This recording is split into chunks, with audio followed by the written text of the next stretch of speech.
Maka tuh nggak usah heran, ada yang bilang 212 nggak pengaruh, 212 nggak. Tapi perbuatannya itu loh, mereka khawatir betul, teman-teman sekalian. Felix Show mah nggak ngaruh, tapi khawatir betul, teman-teman sekalian. Lady Gaga 1000 juga datang nggak apa-apa. Felix Show 1 dipersekusi, teman-teman sekalian. Nah ini tandanya mereka takut betul, sama kayak Yahudi zaman dulu.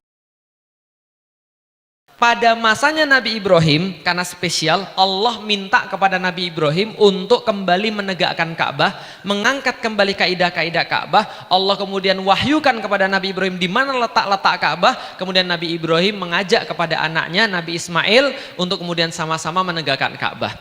Setelah kemudian menegakkan Ka'bah, Nabi Ibrahim berdoa kepada Allah, ya Allah, jadikan Ka'bah ini mathabatal linnas, tempat berkumpulnya buat manusia. Pertanyaan saya, berarti Ibrahim ini visinya lokal atau global? Lokal atau global? Paham ya? Jadi Ibrahim itu visinya nggak lokal. Jadi dia nggak bilang, ya Allah, jadikan Ka'bah ini tempat berkumpul buat keturunanku saja. Enggak. Tapi yang dia pikirkan adalah mathabatal linnas, jadikan tempat berkumpul buat seluruh manusia semuanya di atas muka bumi ini, Ka'bah ini. Lalu dia berdoa, maka ya Allah, jadikanlah tanah ini penuh barokah, jadikanlah tanah ini tanah yang baik, penuh dengan buah-buahan, berkahilah penduduk-penduduknya. Dan panjang doa-doa lain Nabi Ibrahim pada Allah bersama dengan Nabi Ismail ketika berada di depan Ka'bah. Tapi ada satu doa istimewa yang antum harus catat, benar-benar catat, karena ini doa ini penting banget. Di dalam surat Al-Baqarah, ketika Nabi Ibrahim berdoa pada Allah, ada satu doa yang sangat spesial. Apa doanya? Rabbana wab'ats fihim rasulam minhum yatlu alaihim ayatika wa yu'allimuhumul kitaba wal hikmah wa yuzakkihim.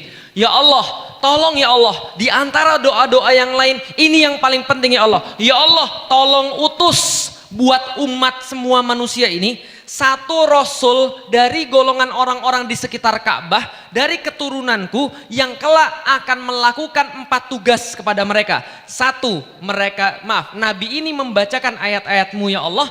Yang kedua, mengajarkan pada manusia Alkitab. Yang ketiga, mengajarkan kepada manusia Al-Hikmah. Yang keempat, mensucikan mereka semuanya. Berarti gini loh ceritanya, Nabi Ibrahim Allah bebankan satu tugas besar, satu tugas berat banget. Tidak hanya besar tapi berat. Apa? Mengislamkan seluruh penduduk dunia. Loh, emang Nabi Ibrahim Islam, Ustaz? Nabi Ibrahim itu Islam, tapi makna secara umum. Karena makna secara khususnya ada pada Nabi Muhammad. Islam itu adalah kemudian agama kita. Tapi makna secara umum, Nabi Ibrahim bilang, Nabi Ismail bilang, Ishak bilang, Yakub bilang, keturunannya mereka semua bilang, nahnu muslimun, nahnu lahu muslimun. Kami semua bagi engkau ya Allah adalah orang muslim. Itu adalah orang-orang yang Islam, maksudnya begitu. Nah, maka kemudian beratnya kemudian tugas ini bagi Nabi Ibrahim untuk mengislamkan seluruh penduduk dunia, menjadikan Ka'bah sebagai tempat berkumpul bagi manusia. Ibrahim tahu umurnya nggak seberapa. Ibrahim tahu bahwa dia tidak punya kekuatan sampai pada akhir masa. Maka doanya kira-kira begini, ya Allah, saya tahu berat sekali ini tugas saya, dan nggak mungkin saya bisa nyelesain semua ini, dan nggak bisa saya nyelesain semua ini kalau umur saya cuma segini. Maka ya Allah, utus seorang nabi yang datang di akhir masa menyelesaikan dan menyempurnakan tugas saya. Paham nggak teman sekalian? Jadi menyelesaikan dan menyempurnakan tugas saya, karena nggak mungkin saya lakukan. Yang saya lakukan cuma bisa menggali kaidah-kaidah Ka'bah, dengan kata lain menunjukkan dasar-dasar perjuangan Islam ini bagi mereka, dan yang melanjutkan harus ada satu, ya Allah, Rabbana wab'ats fihim. Ya Allah, utus nabi ke tengah-tengah mereka, melanjutkan tugas saya, rasulam minhum, yaitu kemudian nabi daripada golongan mereka, rasul daripada golongan mereka, sekitar Ka'bah, keturunanku ya Allah, yang kelak akan menyelesaikan visi besarku untuk manusia semuanya di dunia. Pertanyaan saya, ini dijawab Allah atau tidak? Dijawab Allah atau tidak? Enggak semudah itu dijawab Allah. Nabi Ibrahim berdoa ratusan tahun enggak dijawab oleh Allah, bahkan ribuan tahun enggak dijawab oleh Allah. Kenapa? Allah berkehendak yang lain. Allah berkehendak menjawab nabi-nabi berikutnya bukan dari keturunan Ismail. Anda tahu Nabi Ibrahim punya 2 anak, gitu kan ya? Yang pertama adalah Ismail, yang kedua adalah Ishak. Dari keturunan Ismail ini nggak ada nabi sama sekali. Tapi dari keturunan Ishak itu semuanya nabi. Siapa saja? Ishak punya anak namanya Yakub. Yakub bergelar Israel, artinya adalah kekasihnya Allah. Israel punya anak 12. Yang paling ganteng siapa? Yusuf paling ganteng, itu juga nabi. Lalu kemudian keturunannya itu Bani Israel, semuanya nabi semua. Kata Rasul, kanat banu Israila tasusuhumul anbiya, kullama halaka nabiyun khalafahun nabi. Setiap Bani Israel itu ada nabinya. Jadi ketika satu nabi wafat, Allah langsung ganti dengan nabi yang lain. Artinya nabinya sangat banyak sekali. Ada Musa, ada Zakaria, ada Isa, segala macam nabinya dari sini semua. Tapi yang dari sini kosong, teman-teman sekalian. Saking banyaknya yang kosong, ratusan tahun mereka kosong, bahkan mereka nggak ingat sama sekali untuk apa Ka'bah itu didirikan. Mereka nggak tahu sama sekali kenapa Ka'bah itu diangkat oleh Nabi Ibrahim dan Nabi Ismail. Mereka lupa tentang visi besar dunia. Mereka lupa tentang membuat orang semuanya muslim. Bahkan Ka'bah itu jadi tempat berhala nomor 1 di dunia. Paham teman sekalian? Kebayang nggak Masjid Agung Asy-Syarif Al-Azhar kira-kira nanti jadi diskotik? Kebayang nggak? Nggak kebayang kan ya? Karena antum masih sholat. Karena antum masih ada di sini, setiap kajian antum masih mau datang. Tapi coba kalau seandainya antum nggak mau datang lagi ke masjid, antum nggak sholat lagi di sini, ratusan tahun ini jadi diskotik, mungkin banget. Lah kenapa? Jangankan Asy-Syarif Al-Azhar, itu Ka'bah aja bisa jadi tempat penyembahan berhala. 300 berhala kemudian diregister di situ, orang kemudian tiap tahun kemudian tawaf di situ sampai telanjang. Paham teman-teman sekalian? Ini kemudian Ka'bah, kondisinya jauh lebih parah. Dan saking parah kondisinya itu, maka Allah ngetes. Jadi Allah ngetes nabi yang kemudian paling hebat itu diutus di sana. Untuk apa? Kalau andaikan sama yang paling bejat aja sudah bisa diajarin, apalagi yang lain. Paham teman-teman sekalian? Maka kemudian Allah ngetes di situ. Bagaimana kemudian yang diturunkan bukan sembarangan. Rasulullah Shallallahu Alaihi Wasallam mendakwai penduduk Makkah. Dia bawa kurikulum terbaik. Anu coba bayangkan, yang ngajar guru yang terbaik, yang diajarin kurikulum yang terbaik. Antum kalau misalnya diajarin guru terbaik, antum pasti paham lebih daripada diajarin guru biasa-biasa aja kan gitu. Nah ini sudah guru yang terbaik, kurikulum yang terbaik. Kira-kira berhasil atau tidak? Gak berhasil. Lah kenapa? Karena orangnya sangat keras kepala. Bahasa Arabnya jahil. Tahu jahil teman sekalian? Jahil itu apa artinya? Bodoh. Enggak hanya bodoh. Bodoh itu masih mending. Jahil itu bodoh kawin sama keras kepala. Paham teman sekalian? Kalau cuma bodoh doang wajar, saya bodoh, maka saya mau belajar. Teman-teman merasa bodoh, maka mau belajar. Bodoh itu nggak ada masalah, tidak ada yang salah pada orang-orang yang bodoh. Yang salah itu bodoh kalau kawin sama keras kepala, maka jadilah jahil, paham teman sekalian? Ya kayak abu-abu di TV, paham teman sekalian? Nah itu jahil, itu diingetin malah ngamuk, paham teman sekalian? Nah jahil ini susah. Lah kenapa? Karena jahil ini diomongin gak bisa, paham teman sekalian? Makanya Allah kemudian mengutus Rasulullah 12 tahun dakwah di Madinah, 13 tahun dakwah di Madinah, gak berhasil-berhasil. Kenapa? Yang ikut cuma berapa puluh orang. Lah karena keras kepala banget. Bahkan menjelang akhir-akhir daripada Rasul di Mekah sebelum hijrah ke Madinah, mereka bertambah keras kepala. Dan keras kepalanya gak tanggung-tanggung. Makanya para sejarah mengatakan mereka naik level dari jahil menjadi jahil murakkab. Paham teman sekalian? Jahil murakkab. Artinya murakkab itu apa? Jahil yang ditunggangi. Paham teman sekalian? Ditunggangi siapa? HTI. Enggak ada HTI zaman itu kan ya. Jahil murakkab artinya jahil kuadrat. Paham teman sekalian? Maksudnya jahil kuadrat itu kayak apa? Mereka mulai mengolok Rasulullah, mereka mulai mengolok Allah, mereka mulai mengolok agama Allah. Apa yang mereka katakan? Mereka sudah mulai mengolok dengan cara parah. Muhammad, udah berhenti aja ngomong. Ngapain ngomong Al-Quran terus? Bosan tahu nggak? 13 tahun lu ngomong kayak begitu, bosan banget kami. Ada yang lain nggak? Coba tunjukin yang lain. Padahal satu ayat Al-Quran saja mereka nggak bisa mendatangkan yang semacamnya. Bahkan satu surat Al-Quran saja tiap kali turun mereka bilang apa? Inna hadza la syai'un ujab. Ini benar-benar mengherankan. Kok bisa perkataan bahasa kami sama-sama bahasa Arab, alif kami tahu, lam kami tahu, mim kami tahu, digabungin alif lam mim bingung semuanya.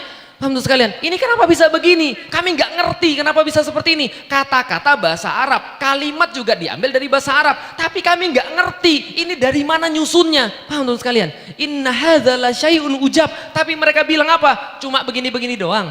Ada yang lain nggak Al-Qur'annya? Kalau ada datang, coba datengin pada kami yang bentuk lain gitu loh. Apalagi mereka bilang sudah gini deh Muhammad, gak usah banyak ngomong. Gini deh, coba kenalin Tuhan sama kami. Coba kenalin Allah itu seperti apa. Kami pengen ketemu salaman bentar sama Tuhan, boleh nggak? Mereka bilang lagi, malaikat itu kayak apa sih? Kami pengen lihat laki-laki atau perempuan sih sebenarnya. Atau kalau kayak gini deh, sampel surga dan sampel neraka deh. Kalau nggak gini aja deh, hari kiamat. Kalau bisa datengin hari kiamat pada kami. Itu yang mereka katakan. Mereka menyakiti Rasul, mereka menghina Allah, mereka mengolok-olok agama Allah. Jadi gak usah heran kalau sekarang antum dibully, paham teman sekalian? Karena Allah aja pernah dibully. Rasulullah pernah dibully, apalagi antum, paham teman sekalian? Gak ada masalah, hidup itu memang harus melawan arus. Lah kenapa? Kalau antum tidak melawan arus cuma ada dua tipe, satu ikan mati, dua cebong, paham teman sekalian? Saya nggak ngina siapapun, nah itu kan kenyataannya begitu. Nah maka kemudian ketika Rasul kemudian dihina sama mereka, Allah kemudian dihina sama mereka, lalu kemudian Allah turunkan apa? Allah turunkan di luar daripada perkiraan orang-orang, Allah turunkan surat Ar-Rahman. Anda senang dengan surat Ar-Rahman? Ar-Rahman, 'allamal Qur'an, khalaqal insan. Lagu yang paling, ayat yang paling laku ketika bulan Ramadan. Pak Imam, saya dibacain Ar-Rahman dong. Lah kenapa pokoknya tenang banget sekali mendengar Ar-Rahman. Pertanyaan saya, itu Ar-Rahman turunnya kapan? Akhir-akhir dari Mekah sebelum ke Madinah, akhir-akhir masa Mekah turun surat Ar-Rahman. Pertanyaan saya, itu surat diturunkan kepada siapa khususnya? Yang beriman atau yang keras kepala? Yang beriman atau yang keras kepala? Surat itu diturunkan pada yang keras kepala, yang dari tadi mengolok-olok Allah, yang dari tadi menyakiti Rasulullah Sallallahu Alaihi Wasallam. Mereka mengolok-olok agama Allah juga, tapi Allah turunkan apa? Ar-Rahman. Allah masih sayang sama kalian. Kalian mau nggak balikan sama Allah? Allah masih sayang sama kalian. Kalian mau nggak dengerin kata-kata Allah? Maka di dalam surat Ar-Rahman itu, setelah Allah menunjukkan segala macam kekuasaannya, setelah Allah menggambarkan ada pohon, Allah yang ciptakan, ada kurma, mayang-mayangnya, selaputnya, semua yang membuat manusia merasa ujab itu, merasa sangat ajaib itu, lantas kemudian Allah berkali-kali bertanya kepada mereka, Fabi ayyi ala'i rabbikuma tukadziban. 31 kali Allah ulangi di dalam surat Ar-Rahman yang sangat kita hafal. Kenapa? Allah sedang berbicara sama orang keras kepala. Paham nggak? Karena orang keras kepala itu nggak bisa diomongin sekali. Nggak percaya? Coba Anda bilang sama anak-anak Anda yang lain Mobile Legend. Paham teman sekalian? Itu sekali diomongin nggak bisa itu. Nak makan, nggak makan dia. Sebentar mah, nak makan, masih. Nak makan, masih dia main. Nah kenapa orang keras kepala tuh nggak bisa sekali dua kali? Allah panggil 31 kali di dalam Al-Quran. Fabi ayyi ala'i rabbikuma tukadziban. Wahai manusia, yang mana yang Anda bilang Allah tuh zolim pada Anda? Allah sudah begini, Allah sudah begini. Kayak yang mana Allah bilang zolim? Setiap sebelum dan sesudah Fabi ayyi itu Allah selipkan kemudian cerita-cerita. Bagaimana kemudian yang mana yang kalian dustakan daripada Allah? Kalian nggak mikir begini-begini. Yang mana yang kalian dustakan daripada Allah? 31 kali Allah tanya, tapi mereka nggak peduli. Mereka malah makin keras kepala. Dari situlah kemudian mereka bilang, Muhammad ini ngomong terus, kita bunuh aja. Kita bunuh aja nih. Kenapa? Bahaya ini. Kalau Al-Quran semakin didendangkan, menurut mereka, Al-Quran semakin kemudian disampaikan pada orang, maka ini kemudian semakin bahaya. Kenapa? Kita semakin kehilangan kekuasaan kafir Quraisy. Makanya harus dihentikan. Gimana caranya? Bunuh Muhammad. Jangan dibunuh. Kenapa? Nanti bahaya, nanti menimbulkan gerakan sosial dan seterusnya. Ya sudah, ada satu negosiator bilang, gini aja, saya temuin Muhammad, saya punya satu ide pada dia, dan kalau kita tidak berhasil dengan ide ini, baru kita bunuh dia. Apa idenya? Datanglah kemudian negosiator pada Nabi Muhammad, kemudian dia berkata, gini Nabi Muhammad, gini aja, saya punya satu proposal. Saya tahu agama kita beda. Saya tahu keyakinan kita beda. Saya tahu bahwa Tuhan kita juga beda. Semua beda, saya tahu. Tapi mbok ya kita saling menghormati. Mbok ya kita toleransi. Mbok ya kita jangan begini terus. Kita harus menemukan satu solusi win-win solution gitu loh. Lah terus gimana caranya? Gini aja Muhammad. Gimana kalau setahun kamu nyembah Tuhan saya, setahun saya nyembah Tuhan kamu. Nah teman sekalian, setahun kamu nyembah Tuhan saya, setahun saya nyembah Tuhan kamu. Kayaknya menarik ya. Kayaknya menarik ini. Lah kenapa? Kan bagus. Ini kan jadi kayak kemudian tuker-tukeran budaya gitu kan ya. Jadi siapa tahu mereka tahu tentang Islam dan mereka mau masuk Islam. Andai Rasul kemudian memberikan satu celah di situ habis. Tapi yang jawab langsung bukan Rasul, yang jawab langsung adalah Allah Subhanahu wa taala. Dulu pas saya belajar surat Qul ya ayyuhal kafirun, saya bingung. Kenapa Qul ya ayyuhal kafirun itu diputar-putar terus? Qul ya ayyuhal kafirun la a'budu ma ta'budun wala antum abiduna ma a'bud wala ana abidum ma abattum wala antum abiduna ma a'bud lakum dinukum waliyadin. Kok muter-muter aja? Kok dua kali diulang-ulang? Enggak cuma sekali aja kan cukup. Kan maksudnya sudah sampai. Saya baru ngerti ternyata ayat ini adalah asbabun nuzulnya karena suruh tuker-tukeran tadi. Setahun kamu nyembah Tuhan saya, setahun saya nyembah Tuhan kamu. Langsung diturunkan surat Qul ya ayyuhal kafirun. Lah kenapa? Untung nggak diterima. Lah kalau diterima kita yang rugi. Kenapa kita yang rugi? Coba bayangkan teman sekalian. Tuhan mereka ada 300. Teman sekalian. Tambah satu Allah nggak ada masalah. Nah Tuhan kita satu. tambah 1 lagi bahaya, double sudah, paham sekalian. Apalagi tambah 300, nggak bisa begitu. Dan pelajaran kedua teman-teman sekalian, Quraisy, separah-parahnya Quraisy itu tahu Tuhannya beda, paham sekalian. Tahu Tuhannya beda, tahu agamanya beda. Maka orang Indonesia itu lebih keren dan lebih kreatif daripada Quraisy, paham sekalian. Nah kenapa? Bilang agama sama, paham sekalian. Itu Quraisy saja nggak berani, paham sekalian. Sejahil-jahilnya Quraisy itu bilang agama kita beda. Orang Indonesia bilang agama semuanya. Andaikan itu kafir Quraisy bisa muncul lagi dari kubur, dia bilang kenapa gua gak kepikir. Harusnya gue bilang begitu kemarin, paham teman sekalian? Karena ini kemudian luar biasa. Tapi kemudian ternyata Nabi nggak mau. Kemudian itulah turunnya pertama kali Nabi memanggil orang-orang dengan sebutan kafirun. Sebelumnya Nabi memanggil ya kaumi, ya kaumi. Tapi ini orang nggak bisa lagi diomongin. Kenapa? Mereka sudah sangat rusak. Dan kayu rusak nggak bisa dipahat. Maka Rasulullah Shallallahu Alaihi Wasallam diminta oleh Allah pindah ke Madinah, melanjutkan sebuah tugas yang mulia untuk mengislamkan manusia. Nah, ketika pindah ke Madinah berbeda kondisinya seperti di Mekah. Nanti kalau Anda umroh Anda akan lihat orang Mekah dan orang Madinah itu lebih halus orang Madinah. Kenapa? Orang Mekah itu jualan, dagang, makanya kasar. Kalau Anda nawar-nawar nggak dibeli, langsung dibilang bakhil ente, gitu kan ya. Itu di Mekah. Tapi kalau di Madinah itu biasanya itu adalah petani kurma, tadi Fatih Karim sudah bilang. Kalau petani kayak saya lulusan IPB, petani gitu kan ya. Kalau petani itu penyayang, lah kenapa? Pohon aja saya jaga apalagi kamu. Oh, iya. Jadi gini sekalian, sampai di mana tadi? Oh ya Madinah.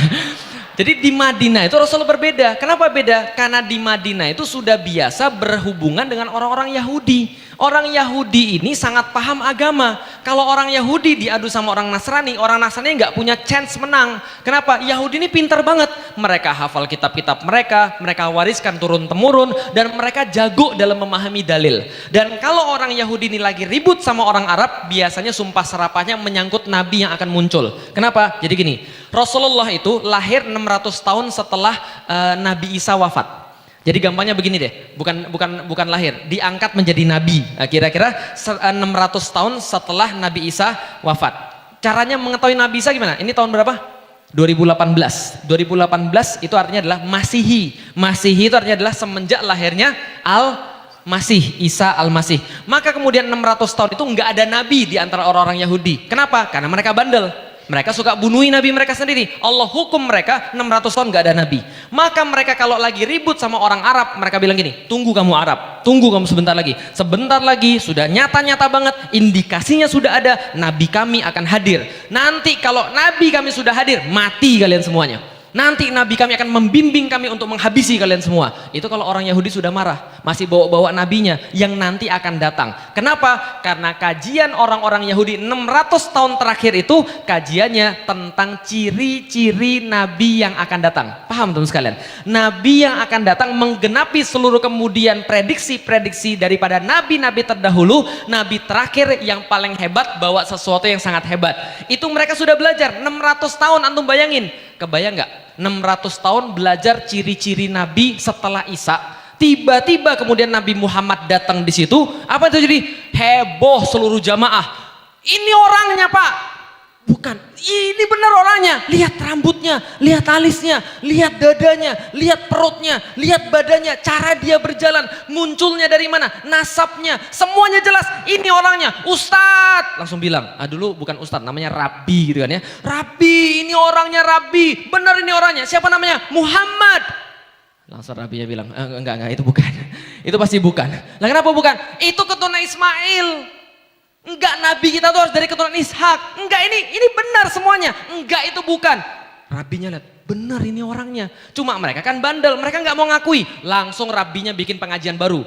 27 alasan kenapa Muhammad bukan nabi, upload ke YouTube. Paham teman-teman? Kalau sekarang kita ada begitu lah. Dia nolak Nabi Muhammad habis-habisan, gak mau terima Nabi Muhammad habis-habisan, tapi Nabi Muhammad tetap diperintahkan Allah untuk mendakwai orang-orang Yahudi.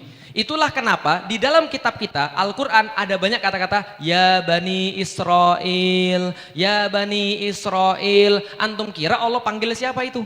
Itu Allah panggil orang-orang Bani Israel. Dan itu bukan orang-orang yang beriman. Kalau pada orang beriman, ya ayyuhalladzina amanu. Tapi ada di dalam Al-Quran, ya Bani Israel azkuru ni'matallahi alaikum. Lalu seterusnya. Wa anni fadaltukum alal alamin, dan seterusnya. Dan itu untuk mereka semuanya. Dan untuk mereka itu tidak ada beda dengan orang-orang muslim. Contoh, Allah. Ya ayyuhalladzina amanu sta'inu bisabri wassalah. Wahai orang-orang beriman, sabarlah, mintalah tolong pada Allah dengan sabar dan salat. Untuk Bani Israel juga sama, ista'inu bisabri wassalah.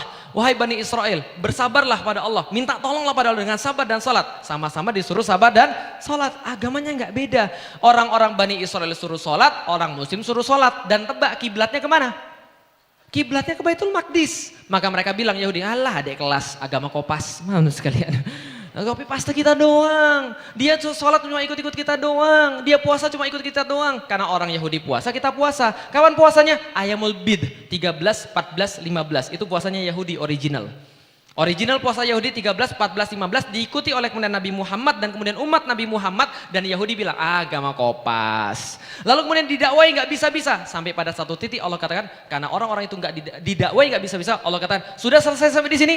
Allah bilang sekarang kalian adalah umat yang baru. Gimana caranya? Allah ganti semuanya. Satu, Allah ganti kiblatnya. Tiba-tiba kemudian dari Baitul Maqdis mengarah kepada Ka'bah. Maka kemudian langsung muter semuanya 180 derajat.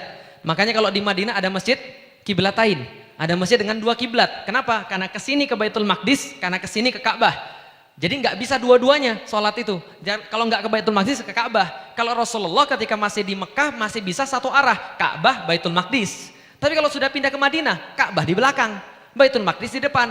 Kalau ngadep ke Ka'bah, Baitul Maqdis di belakang. Paham teman sekalian? Maka diubah. Menariknya di dalam Al-Quran, ketika diubah arah kiblat, maka seluruh orang Yahudi kaget dan stres.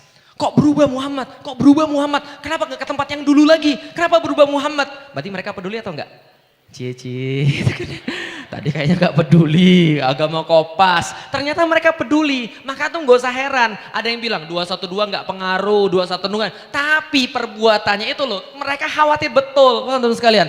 Felix Soma nggak ngaruh, tapi khawatir betul, teman-teman sekalian. Lady Gaga 1000 juga datang nggak apa-apa. Felix Show 1 dipersekusi, teman-teman sekalian. Nah ini tandanya mereka takut betul, sama kayak Yahudi zaman dulu. Mereka bilang agama kopas, mereka bilang ikut-ikutan, mereka bilang gak peduli dengan agamanya Muhammad. Tapi begitu Nabi Muhammad berganti kiblat, mereka stres. Kenapa mereka stres? Mereka tahu betul ini agama yang benar. Mereka tahu betul kalau mereka melawan ini, sebagaimana yang mereka lakukan sebelum-sebelumnya, mereka kehilangan status sebagai umat terbaik. Anni fadoltukum alal alamin, kata Allah. Mereka dilebihkan daripada yang lain di antara umat-umat ini. Begitu Islam datang, mereka nggak mau ikut, ditarik daripada mereka. Maka mereka khawatir betul. Kenapa khawatir? Karena mereka adalah makhdub, orang-orang yang dimurkai. Mereka tahu tapi nggak mau jalan. Beda dengan orang-orang Nasrani. Orang Nasrani walad dolin. Mereka mau beribadah tapi nggak tahu caranya. Makanya orang-orang Nasrani itu kata Rasulullah paling dekat dengan kita. Kenapa? Karena ketika kita kasih tahu caranya, mereka sudah mau beribadah. Bisa difahami teman sekalian. Tapi Yahudi itu mereka tahu caranya, tapi nggak mau beribadah pada Allah. Tahu Nabi yang benar, tapi nggak mau beriman pada Nabi yang benar. Paham nggak teman sekalian? Ini sifat-sifat Yahudi. Jadi kalau antum sudah tahu antum salah, masih dilakukan, jangan-jangan antum keturunan Yahudi. Paham teman sekalian? Nah, setelah kemudian semuanya nggak berhasil, ubah kiblat, dan nggak hanya kiblat yang diubah juga konstitusinya, diubah juga kemudian dasar-dasarnya. Apa yang diubah? Al-Quran. Semuanya kemudian yang menjadi asal dari mana Islam itu kemudian diambil. Diubah juga perayaannya. Puasa bukan 13, 14, 15 lagi, tapi puasanya diubah kapan? Puasa diubah pada satu waktu yang paling keren. Kenapa? Ingat teman-teman sekalian, puasa itu pasti sesuatu yang paling keren. Suatu waktu Rasulullah bertanya, kenapa Yahudi puasa pada hari ini? Ini Asyura ya Rasulullah. Emang kenapa Asyura? Karena memperingati Nabi Musa ketika diselamatkan daripada kejaran Fir'aun. Kata Rasulullah, kami lebih berhak untuk memperingati ini. Kami puasa di hari ini. Puasa itu sesuatu kejadian yang keren. Maka pertanyaannya, ketika diubah puasa Ayyamul Bid 13, 14, 15 menuju pada hari Ramadan, antum harusnya bertanya-tanya, ada apa itu di Ramadan? Dan perayaannya bukan sehari, bukan 3 hari seperti orang-orang Yahudi, perayaannya 30 hari. Kenapa 30 hari? Ada sesuatu yang sangat istimewa yang terjadi di situ. Apa yang terjadi? Singkat cerita, dari tadi saya nge-rap cuma untuk bilang begini teman-teman sekalian. Doanya Nabi Ibrahim kepada Allah Subhanahu wa taala yang paling penting, ya Allah, lanjutkan ada satu orang untuk misi saya ini ya Allah, untuk akhir zaman. Rabbana wab'ats fihim rasulam minhum yatlu alaihim ayatika wa yu'allimuhumul kitaba wal hikmah wa yuzakkihim. Maka disambut oleh Allah kemudian dengan jawaban dalam surat Al-Jumu'ah ayat kedua. Huwallazi ba'atsa fil ummiyina rasulam minhum yatlu alaihim ayatihi wa yuzakkihim wa yuallimuhumul kitaba wal hikmah. Kapan kemudian itu kemudian dijawab oleh Allah? Ketika turunnya Al-Qur'an. Ketika itulah bulan Ramadan.